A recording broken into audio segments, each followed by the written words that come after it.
Know it's been a little while. I hope you all are doing wonderful. Happy Cancerian season. I'm live on this because I was literally having a discussion with my cousin and a couple of people about this. So I'm going to give y'all my unfiltered opinions, thoughts about this Young Miami song, Spin That. First of all, let me start by saying I am not a Young Miami fan. Let me also say I'm not a big fan of really judging people to a large extent on different things. However, some things need to be judged. All right, so let's go in. So the discussion I had recently came up when someone made a post on Instagram. I forgot the content creator's name, but he made a post talking about it was a video of Lisa Ray dancing to Young Miami's new song Spin That. And the man was like, Lisa Ray's almost 60 years old and she's dancing to something like this, a song like this. So I had gotten into discussion with a relative of mine. That's not the only person I got in discussions about this with. But we were having a discussion and, they were kind of like, well, first off, let me just say this. The person who made the commentary on the original video that I'm referring to was talking about how Lisa Ray was half naked. She was not half naked in the video when she was dancing. She was in a bathing suit. There's a big difference. And it was a one-piece bathing suit, so she wasn't naked. But I agreed with a lot of the dude's sentiments. Not so much her age, but I get what he's saying to an extent regarding her age. But I think that a lot of times society is very quick to age shame women. But I do think that elders need to have a responsibility because the whole idea of an elder, the responsibility of an elder is getting lost. You know what I mean? And I feel like, this is my very personal opinion, I feel like America's on a mission to kind of take out the elders right now for a level of control of masses of people. But that's a whole nother thing. Me and my conspiracy theories, whatever people want to call it. However, it was interesting because it wasn't so much of an age thing that was problematic to me. It was that she was dancing to it, and even in something as small as dancing to it, in some way, form, or fashion, you're encouraging that. I'm not a fan of Young Miami's song Spin That. I'm not a fan of Young Miami, period, of her music, anything. But I don't think she's, number one, the reason I'm not a fan of Young Miami is because I don't think she's a talented lyricist. I think she's kind of trashy with not so much just the content of her music. I just don't think she really has a good lyrical flow. I'm just being honest. I'm from the Bronx. I grew up around people. I grew up listening to hip hop my whole life. I'm also a recording artist. And when I think of lyrical skills and lyrical ability, I'm not a Nicki Minaj fan, but Nicki Minaj at least got way more lyrical ability than Young Miami, in my personal opinion. However, getting to the point of this topic, I'm not a fan of the Spin That song because, yeah, the beat is nice. She's flowing better than she usually does, the cadence and stuff of how she's rhyming, but I don't find her to be very talented. And the Spin That song in particular it sounds like it's making it cool or popular for young ladies to steal. Now, I get that, different artists make different things, different entertainers do different things for different reasons. Now, some may say it's just entertainment, they just having fun, yada, yada, yada. But I think that that's a cop-out. I think that it's a cop-out to say it's just entertainment and it's just having fun. And if you're a follower of mine or you watch my channel, we talk about a lot of things spiritually. And music is spiritual. Music is a spiritual experience. You know what I mean? Music implants subliminal messages psychologically into people. It's a spiritual experience. And so when you're encouraging young girls to steal and boost and act like it's cool and act like it's something uh, that should be promoted, it's very negative and counterproductive to young ladies and also to the Black American culture. Because here's the problem. The Black American culture is a culture that influences the rest of the world in a lot of ways. Okay? If she's encouraging young girls to steal, and we have a racial profiling issue in America, how are we going to complain and try to fix a racial profiling issue with us being followed in stores and different things like that, and there being an assumption that we're going to steal, when people who are representing the culture make songs like this for the youth and think it's cool? And people say, yeah, it's just a song, but adults usually know the distinction between reality and fiction. The young people don't always know that. I'll give you an example. And y'all know I've been working with families and children. If you've been a follower of mine, if you've been someone that, listens to me. There was times where, for example, when I was in Harlem some years back, I was teaching a first grade class. And the kids was 6 years old, turning 7. And to show you how much there's such a shift happening generationally and societal-wise, the 6-year-olds were telling me how they watch Love and Hip Hop with their grandmothers. And I'm like, well, grandma? But then I thought about their age, and I said, well, grandma nowadays is not far from my age. We're around the same age. But to watch it with the children don't know that people don't really, the average person don't really live like that. But the kids don't know. We understand as adults it's for entertainment purposes. What happens psychologically, though, is when someone is emotionally or mentally too immature to make the distinction between reality and fiction, it can become confusing. And so the students that I had, I would see them act out a lot of the reality show things in school because they were 6 years old, and these messages are being subconsciously embedded in them already. You feel what I'm saying? They're being subconsciously embedded in them already. So I had one kid who had a lot of family issues, and it was funny because they just had a preview of one of those shows, one of those reality shows where someone tried to throw a chair at somebody, and a little girl got mad because I wouldn't let her get away. She tried to throw a chair at me. And I knew she was going to do it because she watches those shows. So I caught the chair in the air because I knew she was going to do it. Some of the kids in my classroom were acting out this Love and Hip Hop lifestyle, thinking that it was cool and this is how adults behave, where one of the boys said he had 6 girlfriends, and one of the little girls said she had 2 boyfriends, and one of them gave her money for Christmas. These are 6-year-olds. The little boy one day, one of the little boys one day brought a Magnum condom in school, and one of the little girls said he brought the Magnum condom to use with her.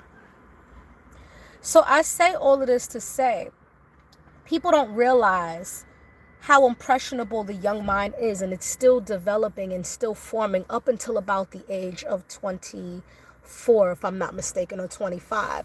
So when you start encouraging young people, where my boosting bitches at, with these stupid, ridiculous, counterproductive songs, you are not only misrepresenting your culture, even if that's not the purpose of what you're doing, but you're still doing it. You're misrepresenting your culture, and you're also encouraging the youth that look up to you to do things that can lead them in the prison system. Now, someone brought up a good point when I was having these different discussions with people, and one of the people said, well, they're not supposed to be role models. Their parents are supposed to be, hands-on, teaching them right from wrong, and they didn't sign up to be role models, which is very true. I absolutely agree with that. I think that Parents definitely need to be hands-on, but there's a lot of factors in that. And what about the kids that don't have parents that are hands-on, don't have parents that can be hands-on because they have to work a lot? You understand what I'm saying?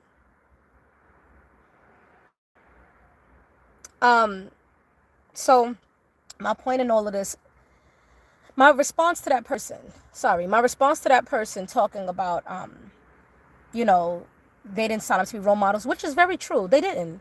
They probably didn't.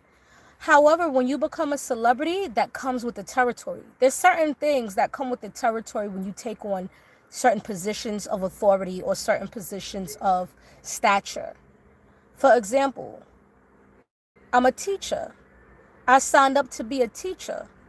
But there's times I have to be social worker. There's times I have to be the cleaning lady. There's times I have to assume other roles under the umbrella of teacher. And when you are a celebrity, you have to, unfortunately or fortunately, depending on how you look at it, it comes with a responsibility. And it's socially irresponsible to make a song like that and encourage that to the youth. Especially in these days and times when people are not really encouraged to have their own minds, when people's when people are being over flooded with toxicity from the music, toxicity from the TV, toxicity from the food, toxicity every angle you go. When I was coming up, we had wild songs, grown-up songs, fresh songs, but they were usually coded most of the time, where if you sang it, you didn't really know what it meant as a kid. It wasn't fully out there, but the grown-ups knew what it meant.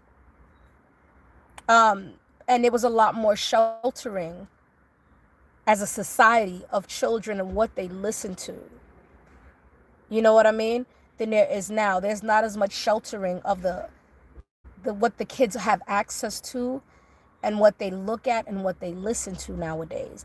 And then on top of that, you have children's services that are, depending on the state and location of where you are, that are limiting parents' abilities to discipline or to reprimand their children for things, to tell them that, hey, this is not the right way to go. There's so many factors to it. So yeah, they didn't sign up to be role models, but there's someone up there looking up to you because you're a celebrity from where they from, or you remind them of something that they want to be, or that they, you know what I mean?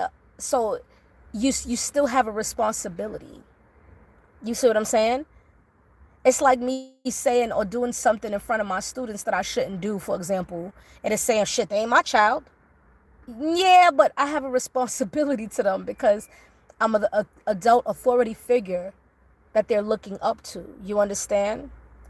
I'm in the hospital. Please pray for me. Please shout out. Yes. I hope you are doing well. I wish you a speedy recovery. I don't know what you're in the hospital for. But yeah, take your time and recuperate. Even if you got to jump off this live, that's all right. Go and take care of yourself. Whoever that was in the comments. I think it's JSN 11 NFL. But back to what I was saying, you know, there's a social responsibility. There was a time when they used to say it takes a village to raise a child, and the village would assume the social responsibility of children. Even back in the days, you had drug dealers that didn't want the kids out there seeing or doing certain shit because they were like, go back to school, go home, go be a kid. Nowadays, the censors are off. Like, the kids are being able to access way too much, way too young. And it's a lot to process, and it's too much, and it's giving all of these different messages. It's giving all of these different, how do I put it? It's, y'all feel me? Do y'all understand what I'm talking about? Do y'all understand what I mean? Let me know if y'all understand in the comments, what I mean by what I'm saying and the point that I'm trying to drive home. You know what I mean? I think the song is a disgusting song. I don't think it's something that should be promoted, played. It has a great beat. I think someone could remix the beat and make something else. But I think the song is very counterproductive. It's a very counterproductive song. I don't know how else to put it. I don't know how else to put it, man. And it's crazy because nowadays, things that would have been assumed as quote unquote common sense or that would be understood for the most part, society wise, are being attacked when you challenge what's being allowed in the mainstream. For example, India Ari made a comment about the song, and she said, I finally realized some people don't want to get free. And some people are criticizing India Ari for saying something about this song. But the thing about it is how is our culture ever going to be taken seriously on a larger scale in terms of government and changing things and shifting things when you have these two different oxymorons going on? 1 minute we're talking about the racial profiling, and it really is a real thing. In America, it really is a real thing. We are getting racially profiled a lot of places. That happens. We're getting racially profiled in places like stores and a lot of different areas. But then you have someone who's a black artist of our culture make a song that encourages people to boost. That's counterproductive. What does that do for hip hop? What does that do for the culture? What does that do? It don't do shit but set us back. It's counterproductive. It's counterproductive no matter how you slice it. And the fact that people gotta argue or it's not being understood how counterproductive and destructive and how much of an issue, a potential issue this could be, and how much of an issue this is, that in itself is a problem. It reminds me of growing up in the Bronx. You had people who used to feed dogs gunpowder so the dogs would bug out and be, kind of rabid and wild. And I feel like all the toxicity that we ingest in the mainstream media, through the TV, through the radio, through so many different avenues, through the miseducation, is the gunpowder. Like, we're getting fed gunpowder and people are really losing their sanity. And what's considered sane and what makes sense is being deemed as judgment, is being deemed as not making sense, is being deemed as insane. This is an interesting time where the sane shit is being seen as insane and the insane shit is being seen as sane. That's very interesting to me. We're in very interesting times. So I wanted to go live. Let me know, share the video. Let me know in the comment section what y'all think about my perspective. This is my opinion, my perspective. You don't have to agree or anything like that. But I just wanted to ask, I just wanted to really share my perspective on it. But let me know what y'all think. All right, this is your girl Asma the Alchemist. I am closing out. All right. Peace, y'all.